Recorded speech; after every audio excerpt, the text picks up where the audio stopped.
चारों तरफ सूखा पड़ा था, खेतों में दरारें पड़ गई थीं और कुएं तक खाली हो चुके थे।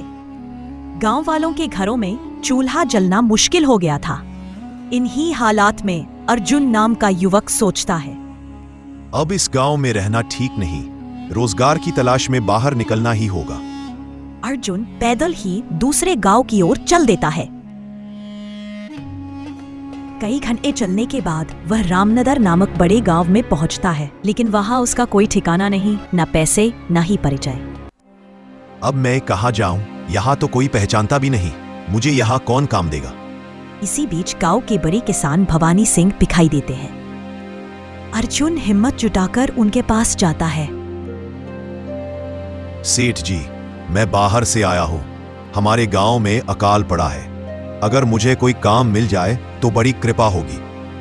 भवानी सिंह अर्जुन को देखते हैं और मुस्कुराते हुए कहते हैं, तुम्हारी हालत कठिन है, मेरे पास काम है लेकिन आसान नहीं। अर्जुन हाथ जोड़कर कहता है, आप मुझे कोई भी काम दें, मैं पूरी मेहनत और ईमानदारी से करूंगा। उसने कहा, ठीक है, मेरे पास दर्जनों बैल और गाय है, तुम्हें रोज उनका गोबर साफ करना होगा, चारा पानी देना होगा। महीने के अंत में तुम्हें कुछ मजदूरी और 2 वक्त का भोजन मिलेगा, साथ ही रहने के लिए गौशाला में जगह भी। अर्जुन थोड़ी देर सोचता है और फिर कह देता है, सेठ जी, मैं ये काम स्वीकार करता हूँ।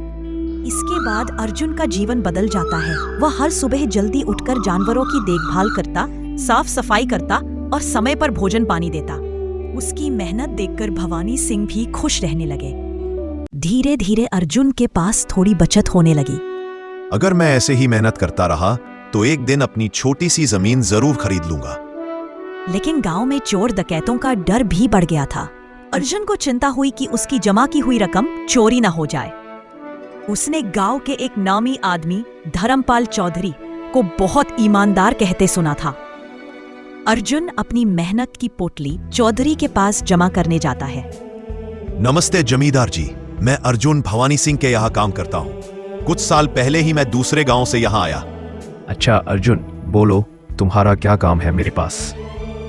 जमींदार जी, मैं सालों से भवानी सिंह के पास काम कर रहा हूँ और मैंने कुछ रुपए भी जमा कर लिए हैं, पर बात यह है कि गांव में चोरी की समस्या बहुत बढ़ गई है, तो मुझे अपने रुपए घर में रखने से डर लग रहा है। अच्छा, कितने रुपए जमा किए हैं तुमने? जमींदार जी, यही कोई 5 से 6 हजार रुपए होंगे मेरे पास। वाह, यह तो बड़ी रकम है। मैंने आपकी ईमानदारी के बारे में लोगों से बहुत सुना है, इसलिए मैं अपनी रकम आपके पास कुछ वक्त के लिए रखने आया हूं। हाँ अर्जुन, तुमने बिल्कुल सही सुना है, तुम्हारी रकम मेरे पास पूरी तरह से सुरक्षित रहेगी। तुम अब चिंता ही छोड़ दो, मैं सब देख लूंगा। अर्जुन अपने पैसों की थैली जमींदार को दे देता है। आप गिनकर देख लीजिए। गिनने की क्या जरूरत है, तुम तो भवानी सिंह की आदमी हो, मुझे तुम पर पूरे विश्वास है। जमींदार जी, आपका बहुत बहुत धन्यवाद।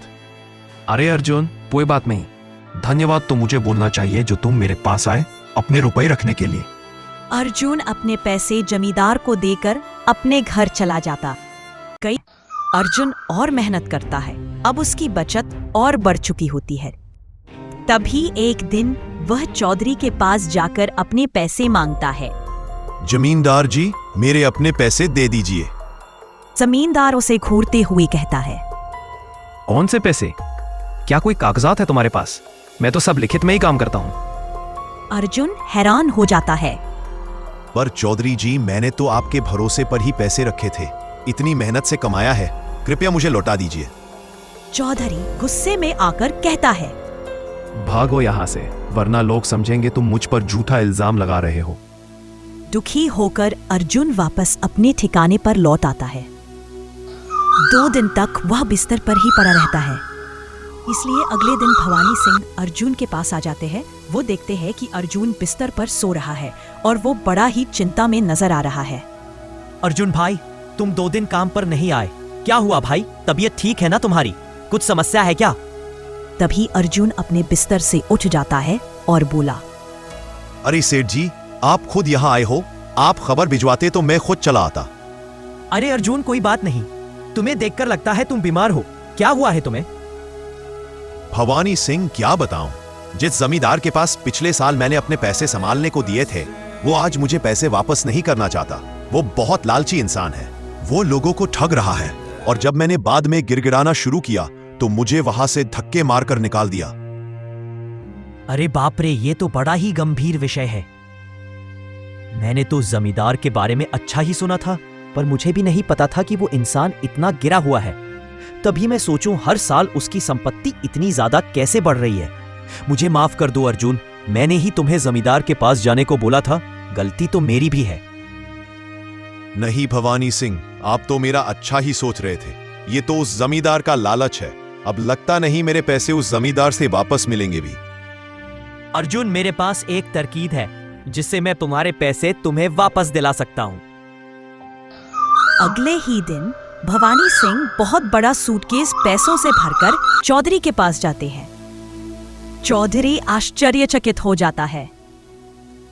अरे सेठ जी, आप खुद मेरे घर?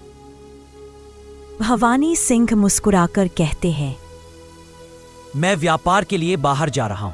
ये करीब 50,000 रुपए हैं। क्या आप इन्हें कुछ महीनों तक सुरक्षित रख सकते हैं? चौधरी की आंखें चमक जाती है। वह तुरंत कहता है, क्यों नहीं सेठ जी, आपके पैसे मेरी जिम्मेदारी में पूरी तरह सुरक्षित रहेंगे।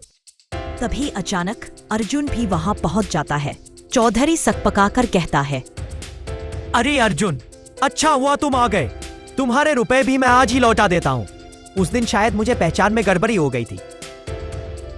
चौधरी अर्जुन की रकम लौटा देता है और माफी मांगता। अर्जुन के पास अब उसकी मेहनत की पूरी कमाई वापस आ चुकी थी। उसने ठान लिया कि अब कभी किसी पर आंख मूंदकर भरोसा नहीं करेगा। भवानी सिंह हंसते हुए कहते हैं, चौधरी जी, आपकी ईमानदारी पर मुझे पूरा विश्वास है, लेकिन फिलहाल मुझे अपने पैसे कहीं और रखने होंगे। ऐसा बोलकर भवानी सिंह और उसका नौकर वहां से अपने पैसे लेकर चले जाते हैं। दद तेरी की, ये क्या हो गया? ये 50,000 तो चले गए, और जो अर्जुन के 5 अच्छा रुपए हड़प लिए थे वो भी चले गए। आपका बहुत बहुत धन्यवाद सेठ जी। अगर आज आप ना होते तो मेरी सारी जमा पूंजी वो जमींदार हड़प लेता। अर्जुन, कोई बात नहीं। जो व्यक्ति मेहनत और ईमानदारी से कमाता है, ऊपर वाले उसका कभी बुरा नहीं होने देते, और जो हराम की कमाई का खाता है उसका कभी अच्छा नहीं होने देते।